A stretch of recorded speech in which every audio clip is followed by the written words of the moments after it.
Well, it's day 2, and the spot I hunted last night where I saw those bucks, it just does not set up very well for the weather or the wind that we've got tonight. So rather than going in there and risking mucking it all up, yeah, it's just so good. I feel like if I have the right wind, I can definitely get a shot at something. So rather than going in there and blowing it out, I thought I'd go to a different section that I'd seen on the map, liked the looks of. So I just drove over there, and the concern I had with it is to get to it requires a really long hike up high on these like kind of Badlands type buttes and then down into a canyon to get to this river bottom.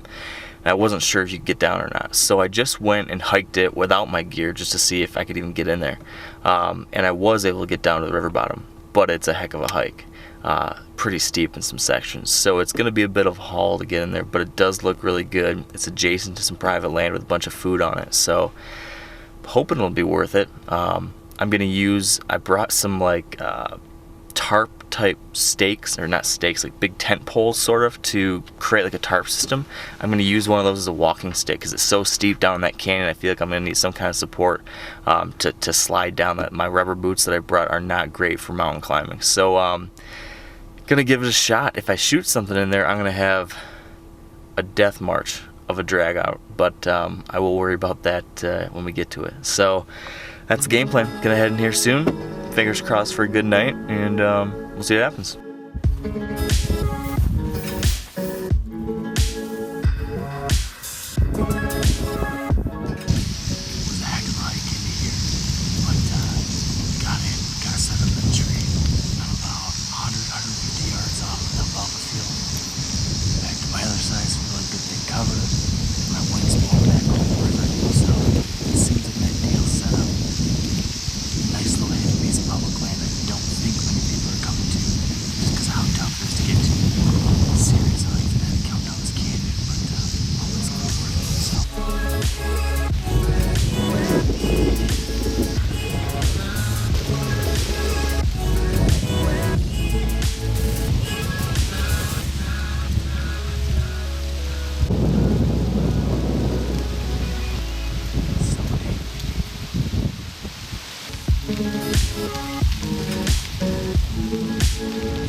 Well, I had a pretty good hunt last night. As I mentioned, just wasn't quite close enough, but I have the right wind direction today now to go back into my day 1 area where I saw all those nice bucks. And I think with the wind I've got and knowing how I can get in there, I think I can get set up in a good spot. So as I mentioned a little bit probably in the first video, this location, I think it's so good because it's this little piece of public land that's tucked back in behind some private land with some ag fields. There's alfalfa fields up there that are loaded with deer, and all these deer are bedded back on the public and some additional private land farther back behind that. So I'm kind of right in that transition area between bedding and feeding, and I can sneak in there on the river.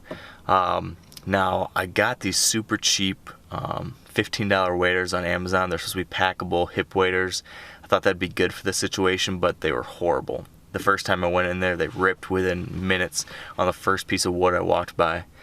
So I should learn my lesson, not to buy the cheapest stuff you can find. So I just had to drive over an hour to the nearest town to find somewhere where I can actually get some good waders. I got some hip boots that are pretty high. I think they should work out well. So now I've got the right tools to get in there again, and I think I know the right tree, or at least the right spot where I need to be to take advantage of what I saw on night number 1. So day 3 should be exciting. We'll see.